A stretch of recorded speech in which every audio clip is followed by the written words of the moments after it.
Hey everybody, we're here. I'm here with Kevin and Phil. Jesus. Phil's our guest today. Nice to meet you guys. Same to you. So why don't you introduce yourself a little bit and kind of tell us a little bit about what you're all about? Well, my name is Phil Summers, otherwise known as the Ghost Theorist, and people call me that because, when I was younger, I was called the Ghost Box Kid. I started out as sort of a EVP specialist in the early 2000s, and we kind of got our, I guess, start kind of tinkering with I guess paranormal equipment and stuff like that. And one of the things that I started out tinkering with was a 12587 Shack Hack back in the day. And it kind of just progressed. And now I can't be called the Ghost Box Kid anymore. So the Ghost Theorist is my new moniker now. So I That's got awesome. I've investigated all over the place, all over America, and a lot of different haunted locations, and all the way from California to the East Coast here in Charleston, South Carolina, and Savannah, Georgia is kind of like one of my main kind of areas I focus on. But yeah, that's kind of a quick summary of who I am and what I do.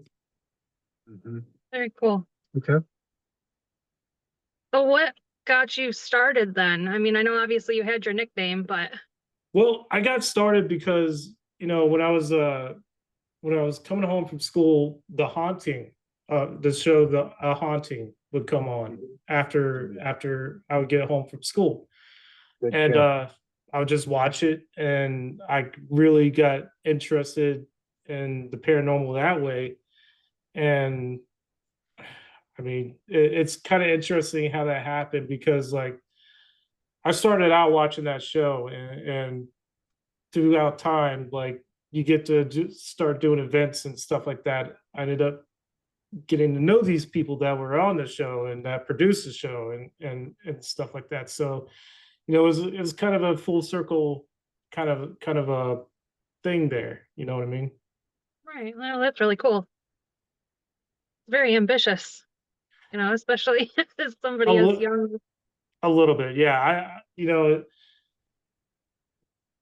I started out interested, always interested in the paranormal, and then, you know, I live in Charleston, South Carolina, and Charleston, South Carolina is one of the most haunted cities in the United States. So, with that being said, we got cemeteries everywhere. And as a matter of fact, there's a cemetery, like the one cemetery that I used to go at a lot is actually right back behind where I live now. So I got started, and my childhood home was Battlefield was a very historical battlefield site. And we would have they had like cannons out there, kind of like little knickknacks out there, and you could go out there and find, you could go metal detecting out there and find, like old musket balls and stuff like that. And I used to go out there with a digital voice recorder, just out, just kind of thinking about trying to figure this thing out. And that's how I got started, just with a Walkman tape recorder, just going outside, asking EVP questions.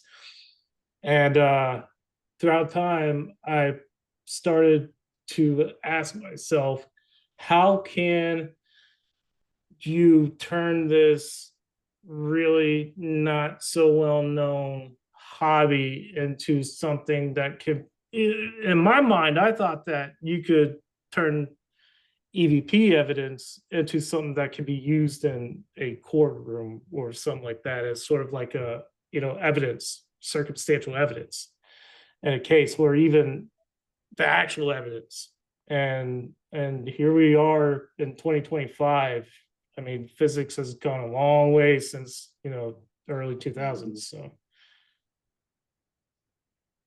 Well, that's really neat. Yeah, that's kind of how I got my start. And I was on My Ghost Story and when I was 19 years old, 20 years old. Now I'm 37. So I mean that kind of shows you how far my history goes back. Mhm. That's really cool, though. I got lots I of was gonna questions. Yeah, sure. Go ahead, ask away, I ask got lots away. already. Let me shoot one in before Kevin takes over. So have you ever had that opportunity? I know you said you kind of mentioned wanting to use it in court cases and stuff. Has that ever come up? I haven't gotten the chance to use it in a court case, but I've gone down the rabbit hole and trying to figure out, has there ever been a precedent set?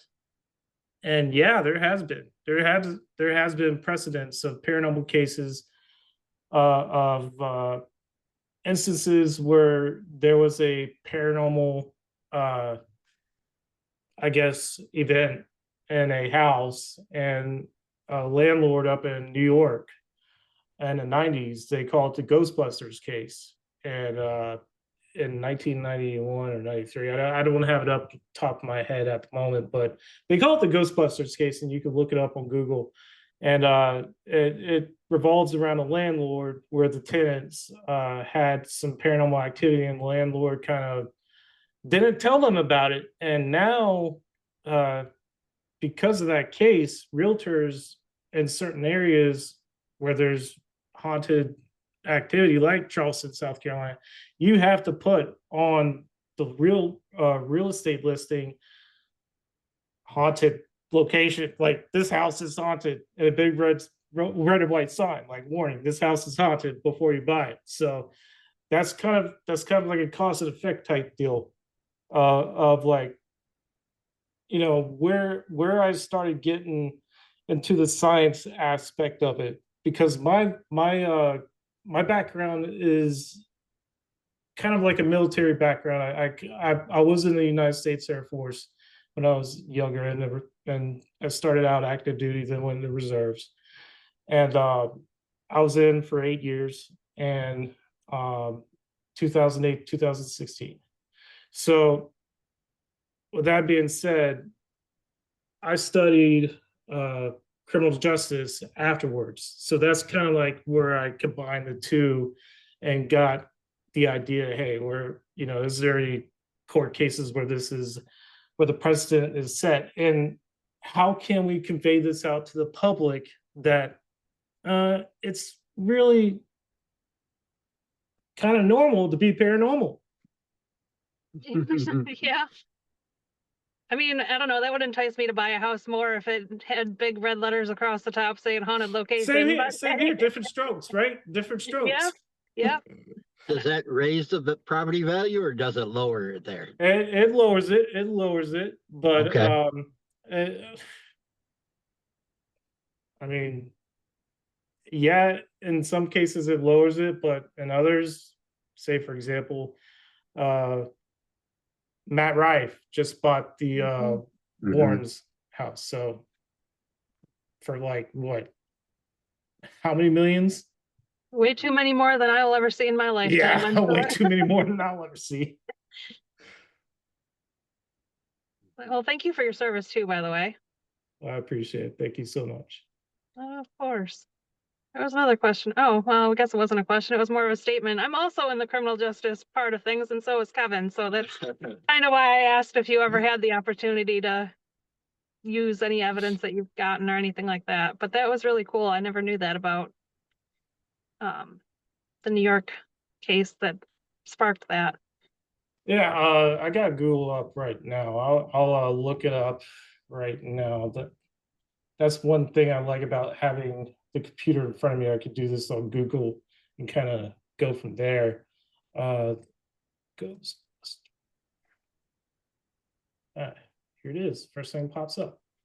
It is Dembotsky versus Ackley case, and it's 1991. That's when the case happened in 1991 when the precedent was set. So yeah, there's a little bit of a kind of a tidbit of information for you. Yeah, that was cool information. Mhm. Yeah, our legal system's kind of messed up. It's kind of like along the lines of like the devil made me do it, and hearing voices and all that. It's hard to, evidence one way or the other. You have to have expert witnesses to go for prosecuting and the other part, so it's like You gotta have all sorts of evidence all yeah, around. conclusive and Also, yeah, non-conclusive. It can't be hearsay, it can't be any of that stuff. You gotta bring it to the table. So it's one of those weird ones. You're talking about yeah, mental yeah. deficiencies too, also. All you gotta Yeah, do is just convince the jury of your peers, and then boom, you got a precedent set. So, yeah, that's true. That is true. They get to vote any way they want, you know. yep. They can vote against the evidence too. So, but um, my question for you would have been like, you've been in this industry and you said you brought like maybe even tape players out your very first time with a microphone.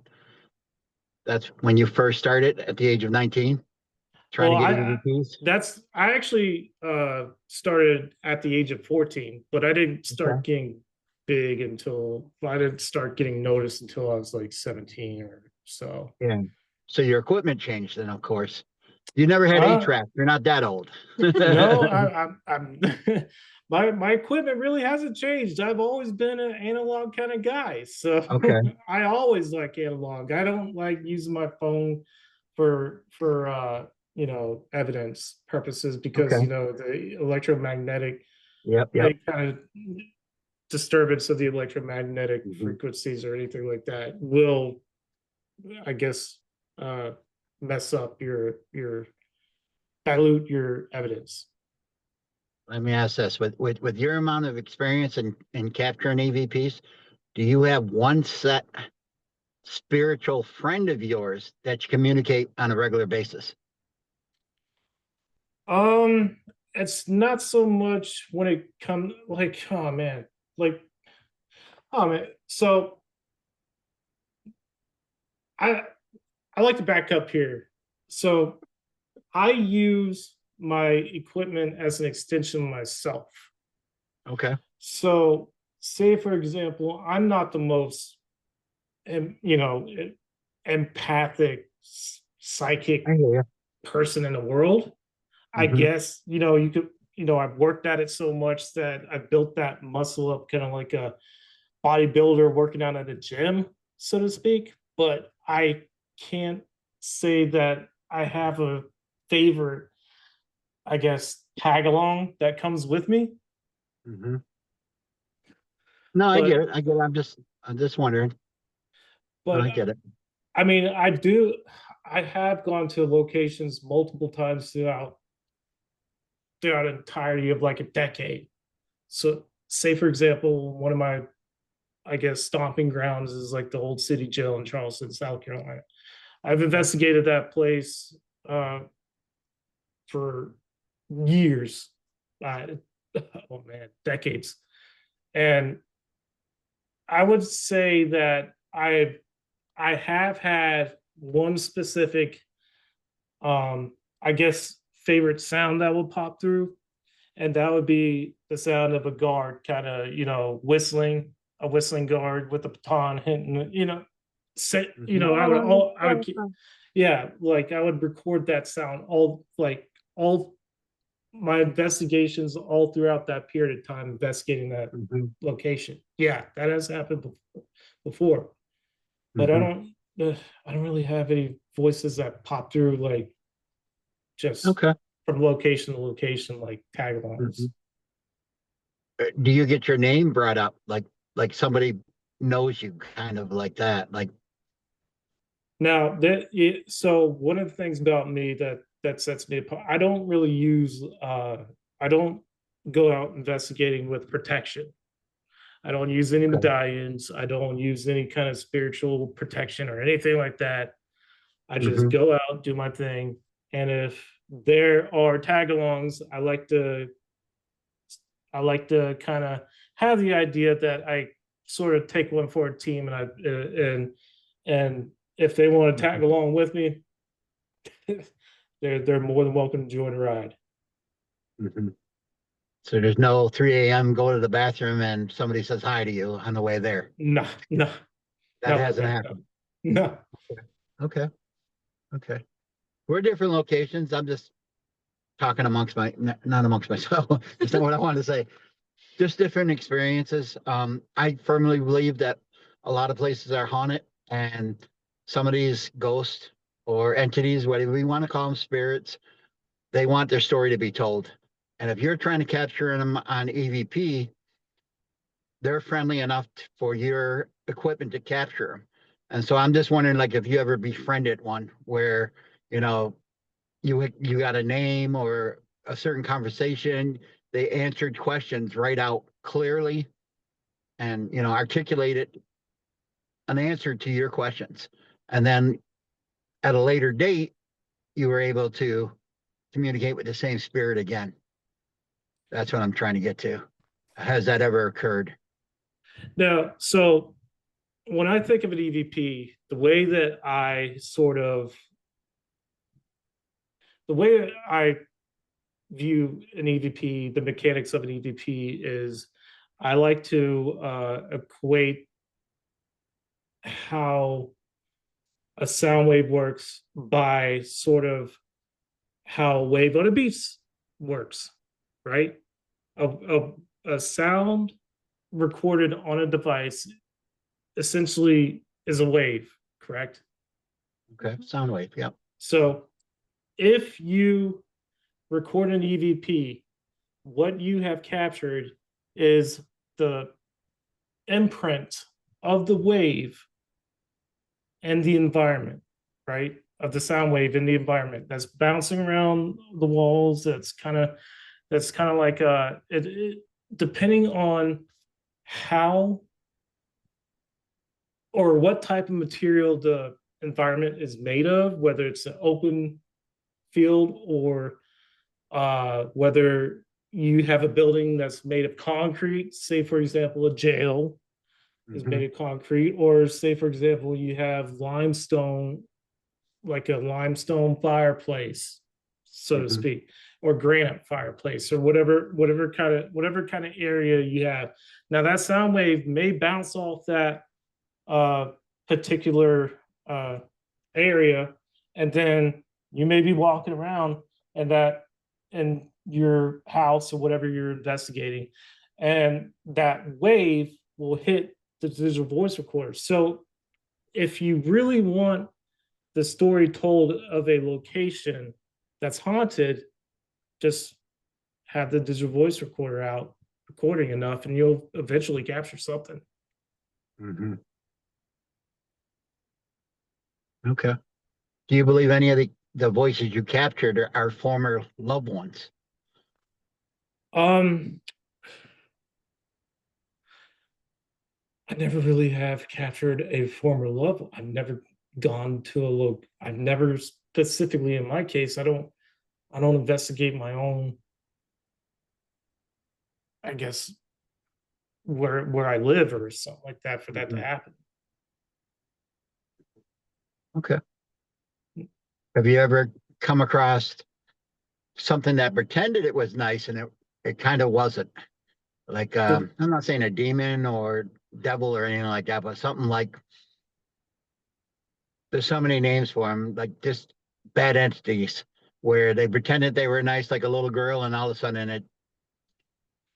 I've had this question asked before, and the simplest answer I could give is I have had uh, ghosts of children, Okay. right? Captured EVPs of ghosts of children. I've captured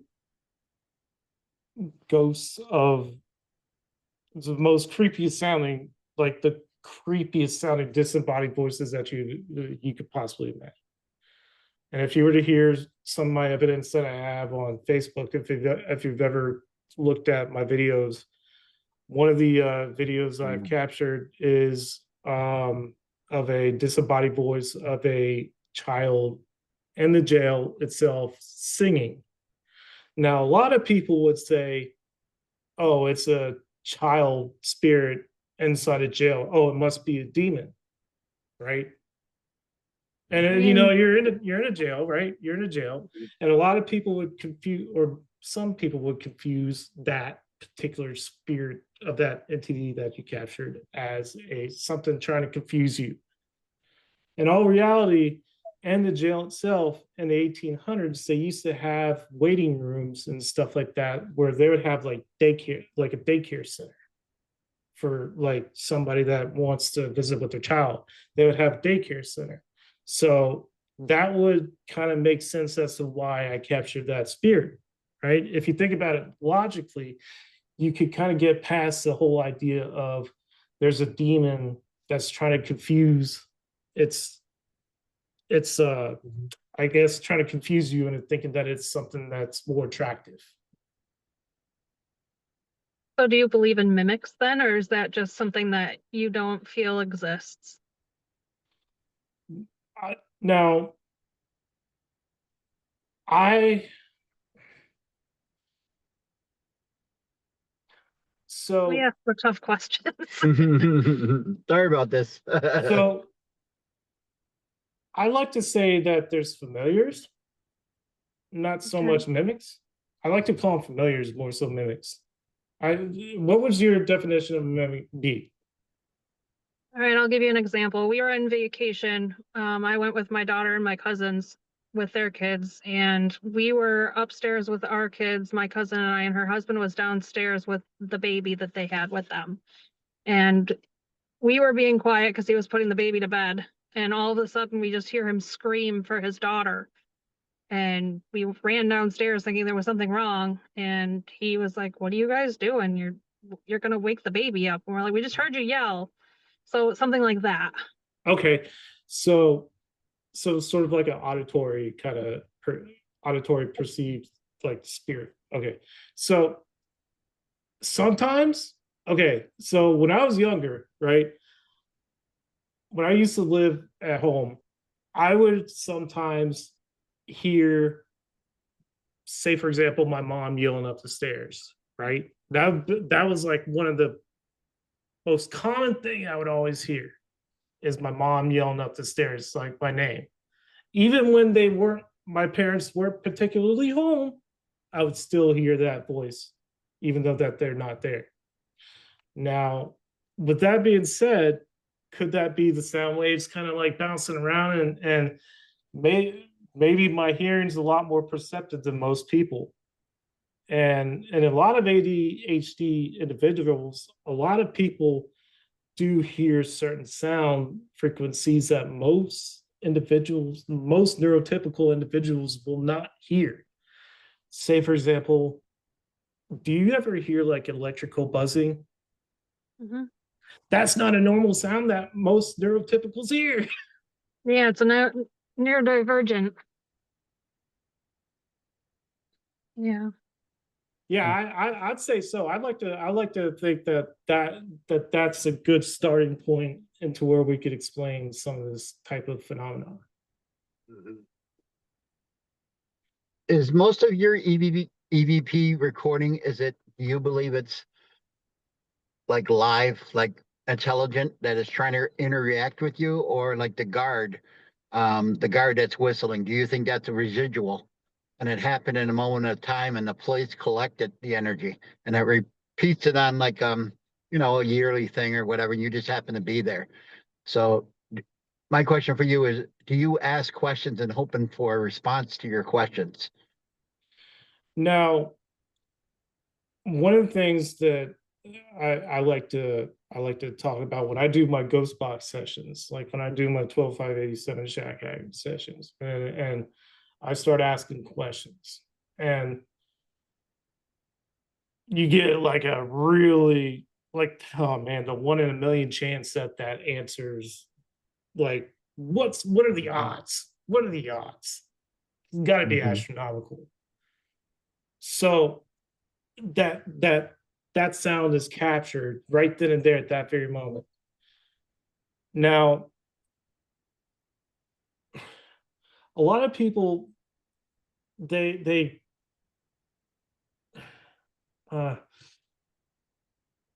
so a lot of people like to think that it's a intelligent spirit that's like out in the environment, but like, is it the spirit that's intelligent, or is it you are like kind of, I guess, pulling that information in a lot more? And like, say for example, you're kind of like, I guess, getting that information to come to you a lot easier, kind of like electromagnetic, I guess, like electromagnetic energy, so to speak. Like your brain is an electrical computer, right?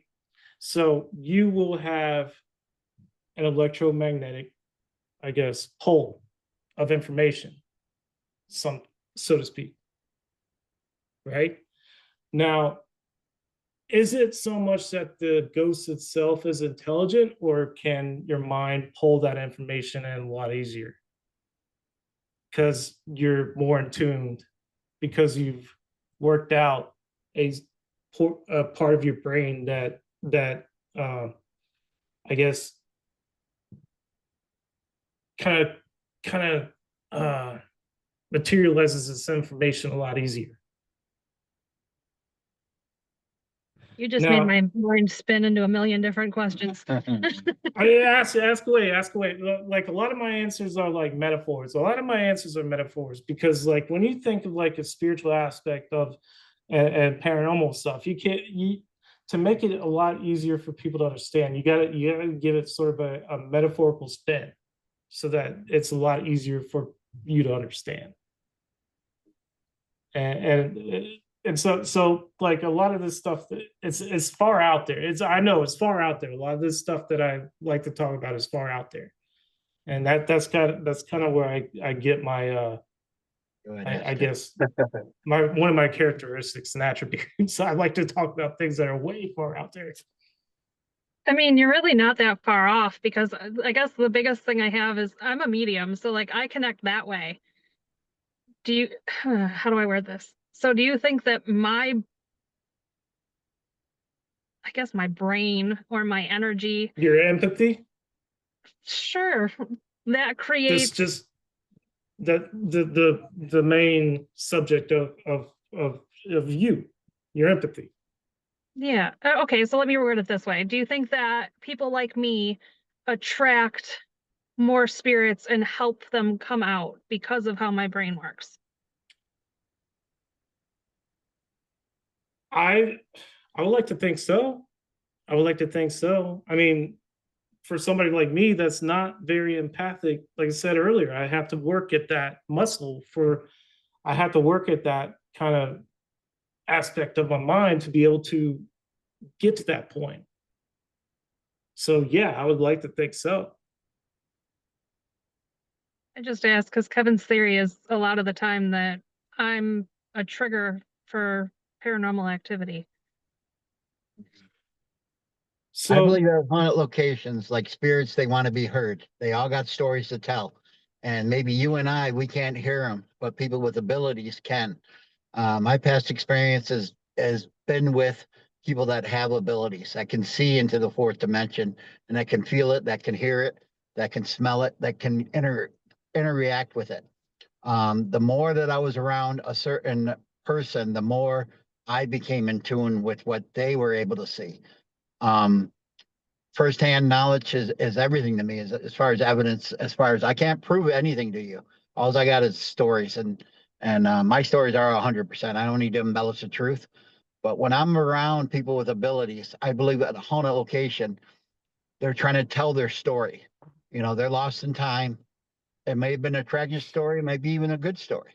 But I believe that certain people have a better response when they show up in front of their face. Like a ghost doesn't show up to you and I where we can see it. They can see it on a different level, either through like a little video or through a full apparition, or even just like something like they just know kind of thing. If you are trying to get EVPs, which I do from time to time, I've come across live EVPs where I swear to God there was a ghost, a woman in my back of my vehicle one time, and it was a live EVP of a woman in the back that said, she said a full sentence, not one, but two of them. And of course, I turn around in my back of my truck and there's nobody there. But it was a voice of a woman. And I was inside my vehicle at the time, and I looked around in my mirrors, there was nobody there. So I believe that's a Class A EVP. So what I'm saying is with her abilities, I'm hoping to vibe off of her, and then like we got EVPs too, captured on film and webcams and all that other stuff. So what I'm asking you, have you ever? My question would be, have you ever heard an EVP live? Like you were having like somebody was there, and obviously that'd be my Yeah, question. that EVP that I have that's captured on the camera that's at the jail, that was heard via myself and my camera guy. Right, it was just us two in the jail. There was nobody else there, and we both Mhm. heard it. Now, I'd like to think that with what you just said, that one of my main takeaways is the paranormal is a subjective experience. Now, would you have to be comfortable with your own answers to that question? Like that's one thing about me, is I have my own answers to my own uh experiences that only I could attest to. Now Mhm. I can't force one person to the next to experience the same experience I've experienced. And now when it comes to equipment and everything, use the equipment to your advantage. That's a totally different story, because some equipment may be even more sensitive than what even an empathic mind could capture, or say, for example, somebody like us that's not necessarily empathic, we have to use equipment, right? We have to use equipment to be able to help us capture this stuff. And I guess that's where the caveat lies to that question. Yeah. I know that's really not the most um not the most, like, I guess, on the nose answer that you could give to that question, but uh, I just don't believe that I don't believe that you could force somebody to experience the paranormal like you can yourself. Like I said, I just believe that the paranormal is such a subjective thing, that topic, that it's it's pointless to force somebody to experience. Okay, gotcha.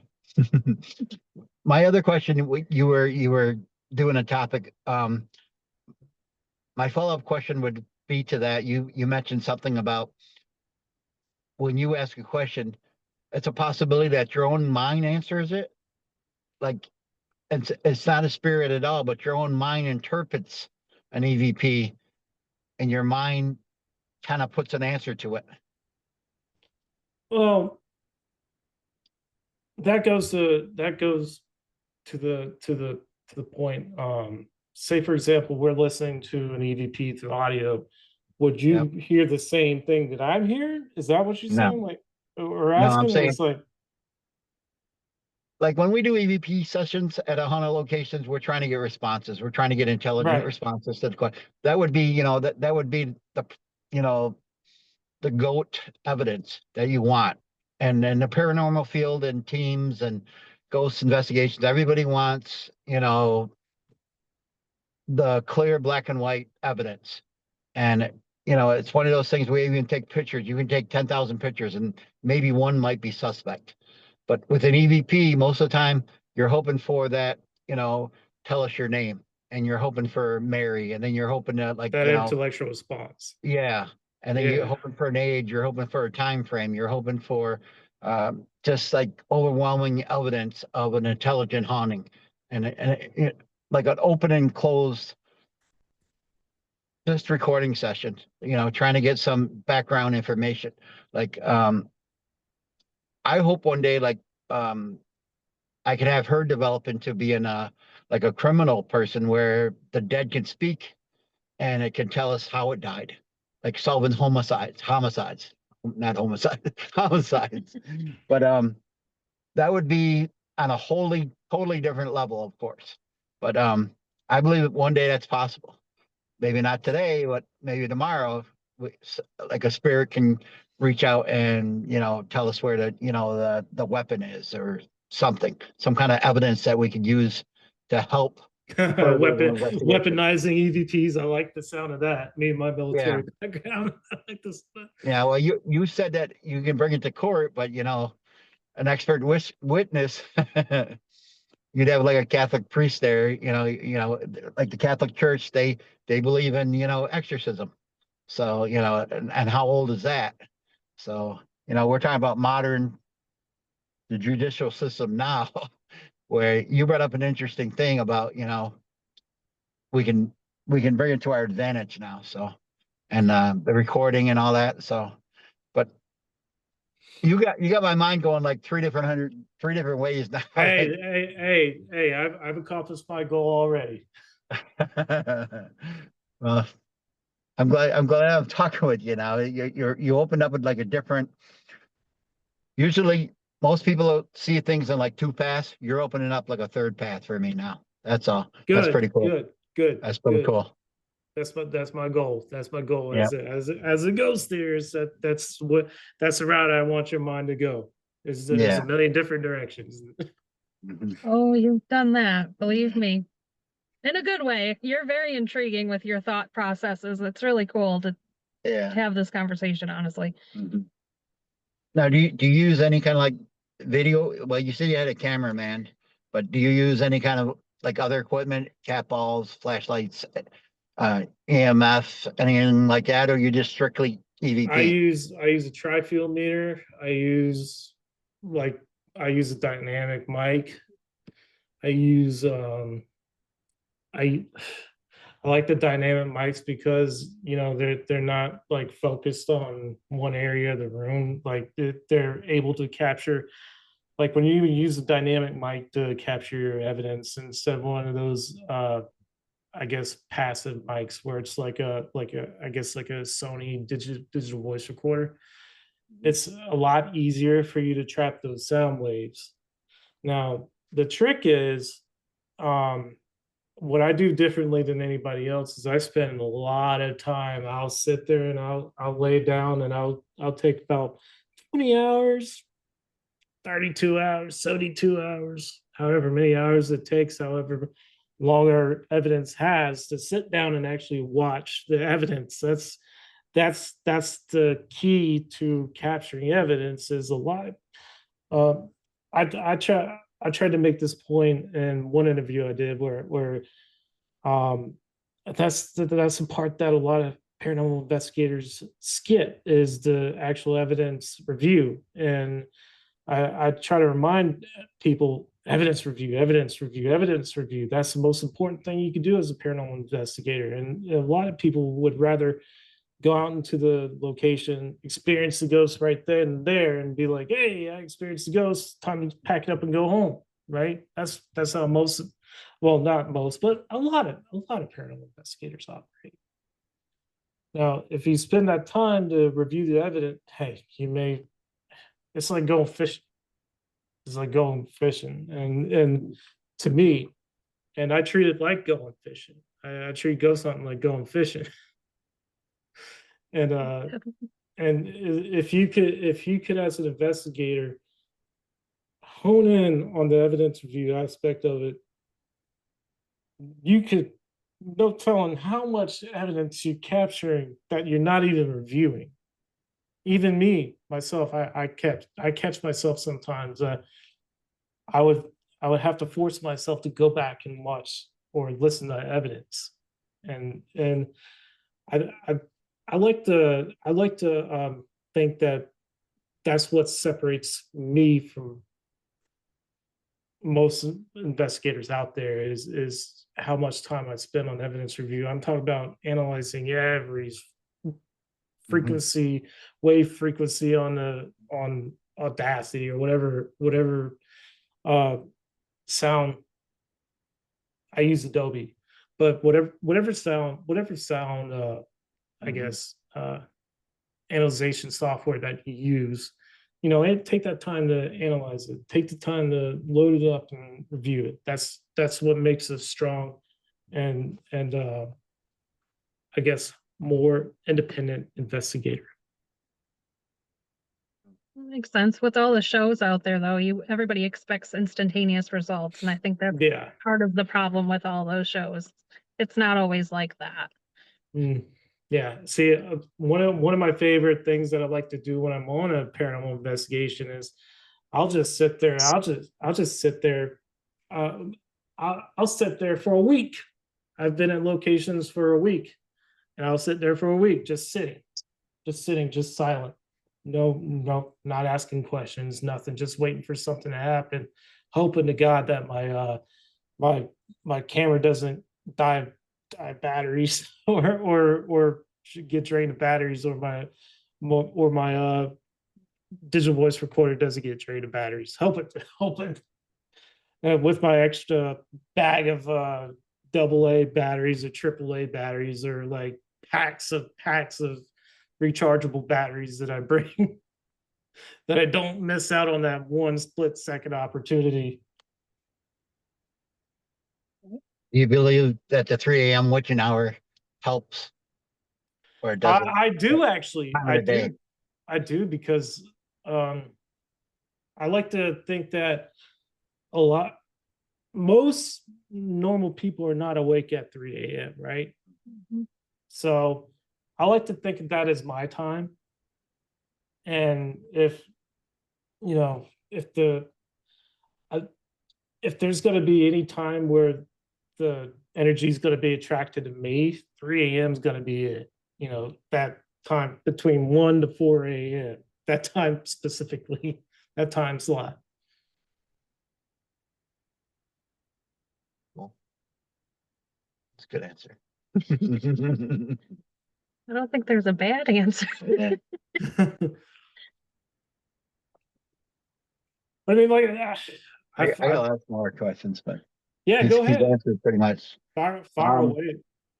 I mean, I sort of got kind of like a little, I guess I kind Yeah, of, we shoot by the hip here, kind of. We go on past experiences and stuff. I have my cousin has a ring camera of capturing an EVP pretty live. I can't really give it to you right now. She hasn't let me release it yet, but a ring captured a little boy, and we're kind of unsure what he's saying. We don't know if it's English or if it could be French or something like that. But it's clear cut an EVP that's captured, that the ring camera captured the voice. So electronic voice was captured on the ring camera. So does that ever happen with you? Do you even have ring cameras that you can bring with you, like portable ones, or? I use a body cam at work. Okay. 'Cause I work as a security officer, and All right. sometimes I'll go back and I'll be reviewing my camera footage from an incident when I'm doing my incident reports and stuff like that. And yeah, I will sometimes capture these stray kind of recordings and not know where they come from. Yeah, that does happen. And I'm not even paranormal investigating at all. But yeah. That's very cool. But Oh, geez. so like I'm hogging them. No. You're shooting off. I'm letting you. That's fine. Well, I guess I'll just do it. So the premise basically of our podcast is tell us a ghost story. So would you be willing to tell us a ghost story? Could be your favorite one, the scariest one, whatever. All right. Let me think. Let me think here. All right. Once upon a time, in a galaxy far, far away, Well, this galaxy is like not too far away. I'll say in Massachusetts, Fall Rivers, Massachusetts. Mm. One of my favorite haunts is the Lizzie Borden case. Okay. Mhm. And now I spent a week. This is one of the places that I spent a week at, right? And I went to Lizzie Borden's grave. I went to like I kind of went around and kind of went to her like all around her family. Like I kind of like studied her families, like all like extended families, like different places where they live all around that, like Fall River and stuff like that. And did an extensive deep dive into the Lizzie Borden case. And it's one of these locations where not a whole lot happened there. Now, I had a whole different slew of theories, and one of my main theories of that location is like I went there sort of to do like a kind of like a uh I guess uh I guess answer the question, why did she do it? And did she do it? And I came out of there with the answers. And the reason why I came out with the answers is because when I was there, I had a dream when I was sleeping there. That's when most of my paranormal things happen. And when I'm most vulnerable at a location is when I'm sleeping. And I I got a fly that's kind of distracting me. But anyways, my dream, it was almost like I was there at that point in time. Like I was, it was like I was lucid dreaming, like I was in the building. Now, the building now doesn't have the same wallpaper that it did back in the day. And they changed the wallpaper, obviously, and for reasons. I don't want to gross out your listeners, but yeah, you could probably guess why. But so I was like right there, and it was like clear as day. It was like the things were happening clear as day. And after I had that dream, the old owner, I asked the old owner, I was like, Leanne, was Lizzie abused? Was she abused by her father? And Leanne, interestingly enough, told me that that wasn't the first time that that's been brought up in an investigation. As a matter of fact, there's a well-known another well, I guess he's a psychic researcher. His name is Keith Moon, and it came up in one of his sessions that there was abuse, and you know, Lizzie was autistic.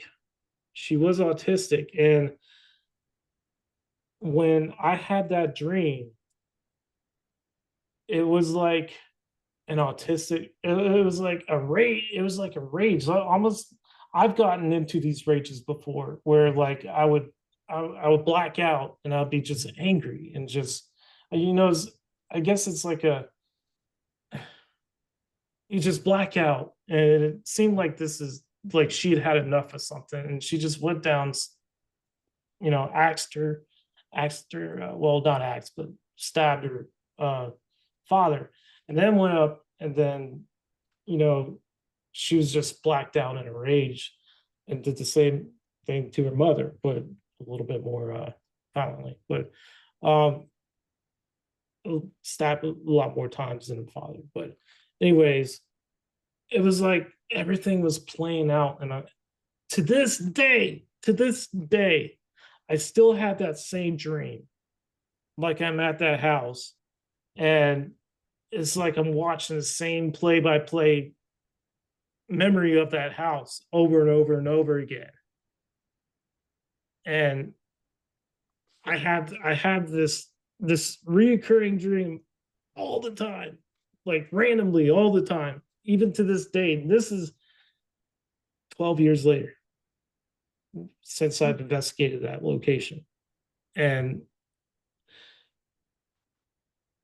I, to this day, believe that Lizzie Borden did commit the crime. And she did it because her father abused her.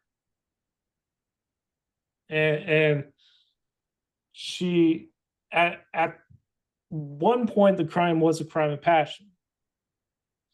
Now, the crime totally completely changed once she just like blacked out, and it just continued on. And her mom was just an innocent bystander at that point. Do you think she was an innocent bystander or didn't believe Lizzie, and that's why she took so much more of her aggression out on her? Probably that too. Probably that too. The mom allowed the dad to do it, though. She was probably aware of what the dad was doing. Probably, and so they just got probably. revenge. And you know She what? just The lost it. sister covered for Lizzie, right? Mhm. The sister knew what was going on as well. And so the sister was like, you know what?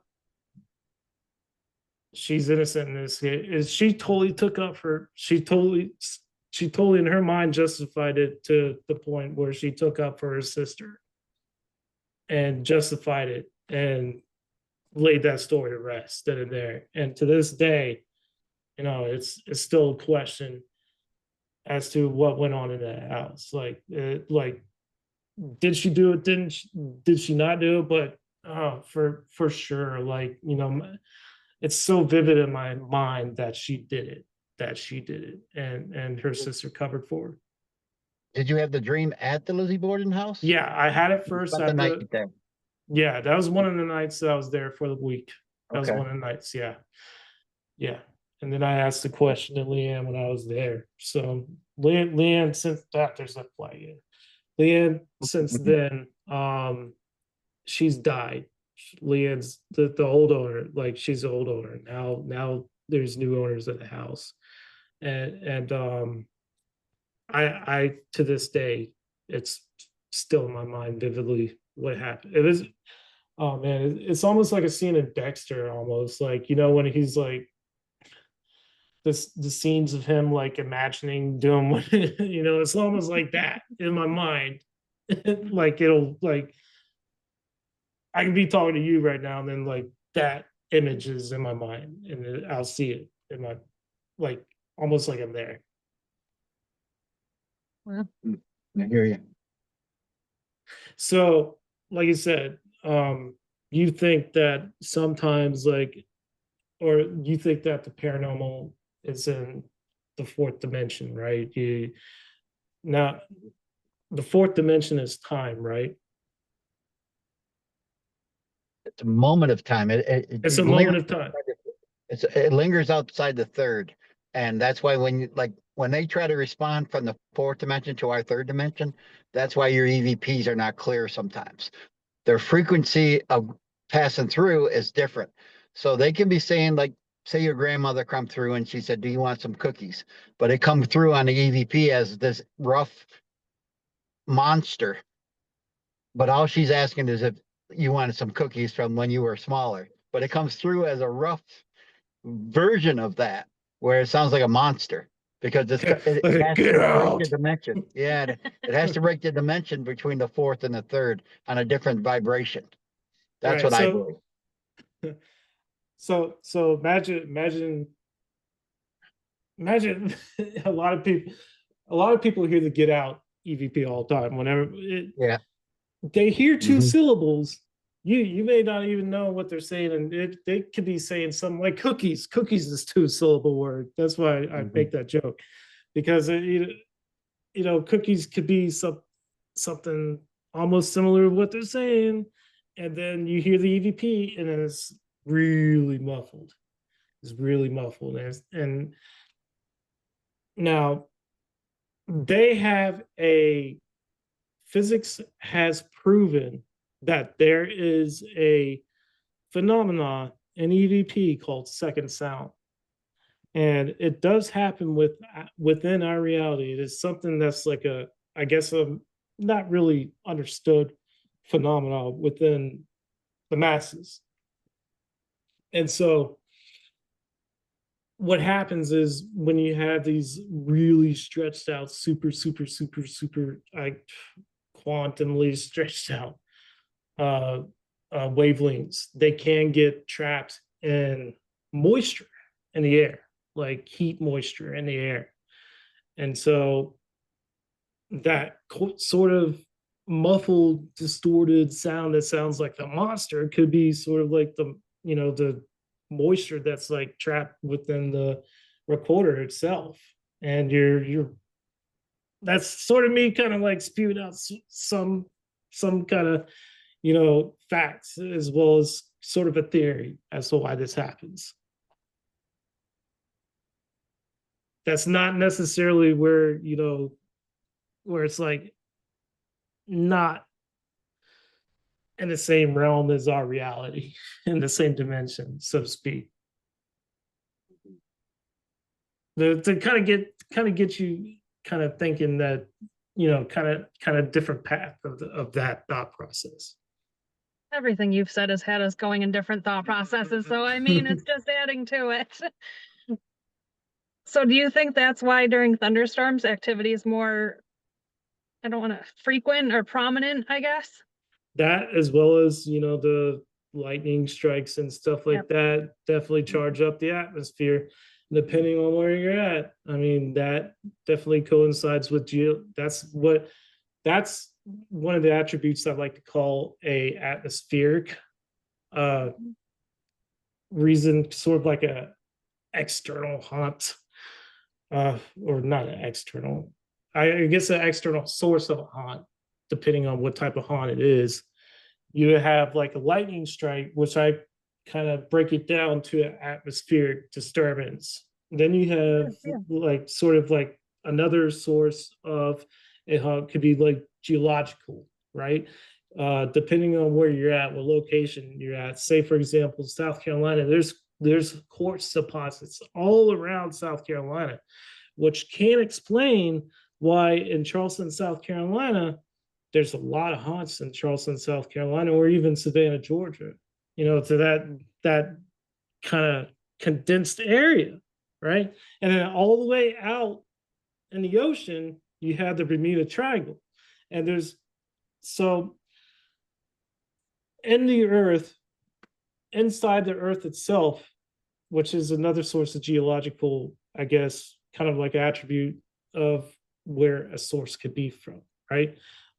You have quartz that basically kind of stems from kind of like has grown deposits, well, not deposits, but like big, huge quartz, just like sticking out of the mantle, right? So whenever you have these areas where there's quartz deposits, right? It's sort of like almost like a natural receiver, right? Or like a this is Sorry, something. This is some. you're blowing my mind. Yeah, it's all connected. It's all connected. Yeah. It's all connected, right? It's all connected. And this is through a lot of like I've done a lot of research when it comes to like a geological, geological studies and stuff like that, of like figuring out where all these different kind of minerals kind of are deposited all around the United States. And the southeast area has a lot of quartz deposits, and it extends all the way down even to the middle of Bermuda. And there has been this is just me kind of spewing a little bit more information out there. There has been reports of somebody like doing like video, like doing like sort of video of the ocean floor of the Bermuda Triangle, and they found like kind of like, I guess, a crystal pyramid. They called it a crystal pyramid down at the bottom of the Bermuda Triangle, and all this is all connected to the southeast. It's wild. It's wild. It's wild. It's wild. It's wild. And And that can't explain why, there's so many electromagnetic anomalies all around our area. I haven't been speechless in a while, but you just kind of tipped my brain off into even more directions that I didn't even think was possible. Hey, I have an answer for shadow people. This is another this I just started thinking about this, right? I just started thinking about this. So like I said, I come back, my background is a military background, right? Mhm. So when I think of shadow people, my military background mind goes towards nuclear blasts. Why nuclear blasts? Right? So there's photos of shadows after nuclear blasts of people literally burnt into the ground after after a nuclear blast. Their shadow is burnt into the ground. Now, what's the source of nuclear energy in our everyday life, right? Outside, in our a source of nuclear energy in our everyday life.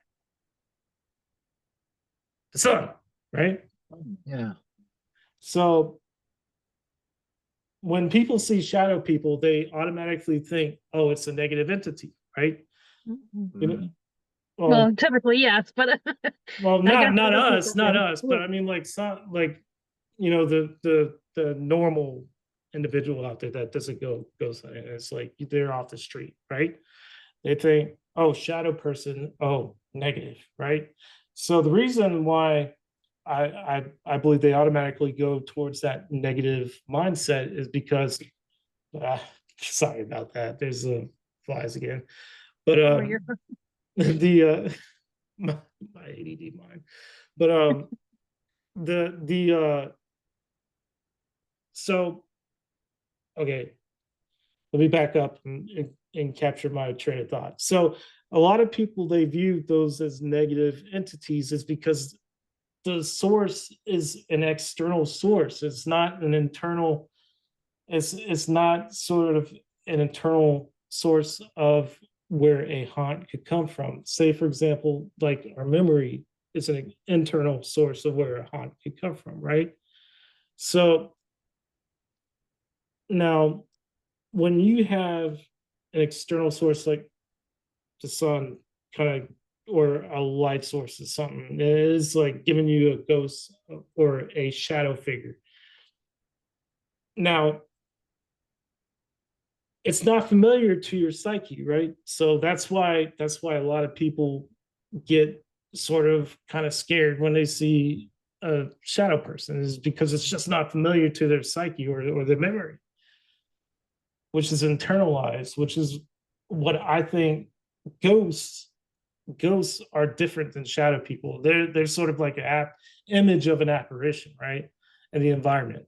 So when a ghost is projected out into the environment, it's a light source from inside an internal source of your mind, a memory or a emotion or something that's kind of projected as a physical entity. Kind of like I like to make it easier for people to understand what I'm saying. I like to use the metaphor of an overhead projector at school, right? Because that's Mhm. how an overhead projector works, right? You have the clear translucent film that has information written on it, right? That's your memory. That's your memories, emotions, whatever is causing that ghost to appear. That's the information, right? And then you have the light source that's projecting onto the mirror, the overhead mirror, right? You got the mirror that projects the image onto the wall. That's the ghost. Follow what I'm saying? Follow what I'm saying? Yeah, I get what you're saying. I get it. I That's get it. very deeply thought of, Yeah. but that's actually a really good theory. Hey, hey, I have a lot of time. I have a lot of time. A lot, I when I'm out in these job sites, kind of sitting out there for 12 hours, 13 hours, kind of alone. I do a lot of thinking. Gotta stay awake. Yeah, true. Oh, that's really cool. I mean, not to take away from any of the other guests that we've had, but this is what I was waiting for. Like this is the kind of Nice. chat that I was Yeah, we really spoke with shooting for. mediums and other paranormal investigators. You're taking AVP to like a expert level right now. So, you know, I, I appreciate it. It's really interesting. I I, appreciate it. I, I don't like being called an expert. I'm just, a really big Well, so enthusiast. it's more of a, you know, But I yeah, had to hey, review your footage though. hey, yeah, yeah. That's cool. I want to see, have him raise his hands up. I got a question for him. Sure. You raise Fire your away. hand Fire up? away. Okay, put both your hands up. There you go. What's the Third Amendment? Oh, jeez. The Third What's the Amendment? third? Yep. Look at he's gonna Google. Look at he's Googling. No, I'm not Googling. You got the Second Amendment. That's right to bear arms, right? Yep. The What's Third the third? Amendment. Oh man, what is the He's Third Amendment?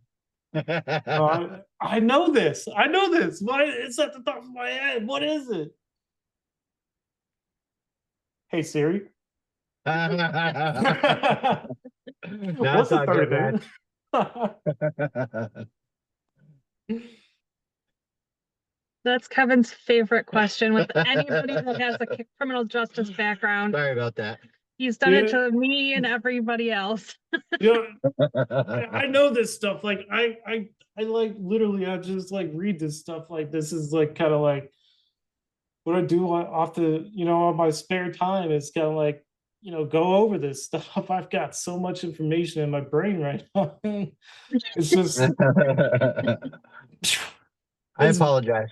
Hold that on left field. I didn't know what you were doing with that question. well, it makes sense why you asked it now.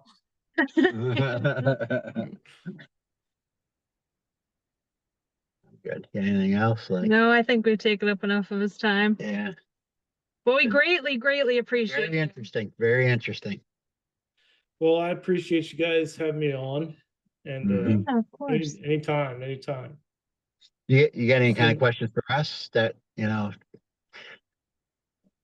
Not really. I asked them one question that I was going to ask y'all about what y'all think the fourth dimension is.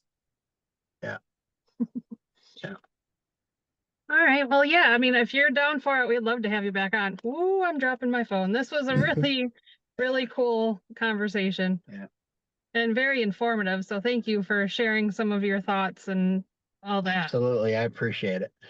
Yeah. This it kind of went a little bit different than what I imagined in my notes of like what I had on my notes, but I had all these like different that's why when you asked about third amendment, I'm like, oh man, I had all these like pre-planned questions in my head that I thought you were gonna ask based off of past interviews, and I had those, and I was like, well, these are different questions. Yeah, we take a little bit of a different angle than most podcasts, which I think is kind of what sets us apart, to be honest. Yeah. Yeah, it was fun. Oh, good. I'm glad you enjoyed yourself. We definitely did too. All right. Well, Where can we find you? Where can we find some of your videos? And you said well, you had some. all my stuff is on Facebook right now. I used to have a website. It's not up at the moment, but I'm building all that stuff up slowly. Like I'm buying all this nice fancy stuff right now, trying to get set up for a podcast. And I got shirts, the Ghost Stairs shirts and stuff like that that That's a cool eventually will be able to purchase online and stuff like that. So when I get that information up, it'll all be on my Facebook, which I don't even know if I have a specific what the Facebook is called, what my actual URL is. Okay, so yeah, facebook.com/the ghost or facebook.com/ghost theories, capital G, capital T. Okay, cool. But yeah, everything's going to be under the Ghost Theorist title, so that's where you'll be able to find me in the future. Awesome. Alrighty. Well, again, thank you so very much. This was a blast, It and was. I'm Yeah, I sure we'll, appreciate you guys. yeah, of Alrighty. course. I'm sure we'll talk again in the future. See ya. Deuces again. Peace out. All right, Deuce. man. Deuce. Bye.